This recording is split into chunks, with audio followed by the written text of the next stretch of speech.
nabatyagan ko sa Girat sa Zamboanga. Do nasubuan man kay ang mga inosente itong nga tao silang kapiktuhan sang grabe kag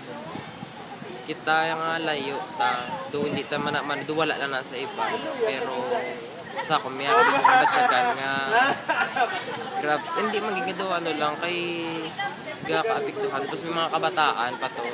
ilang pag-eskwelahan gakapiktuhan di amula na ng solusyon lang na sa ano nga istoryahan nga waay bla may ginauyatan nga pangbato butang rit pusel kay hindi ka mo kastoryahan na isang piece kon may pusel ang mga ginauyatan mas mayo nga ang istoryahan na ka mo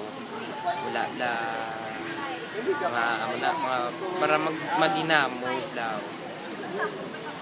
Basta mula na.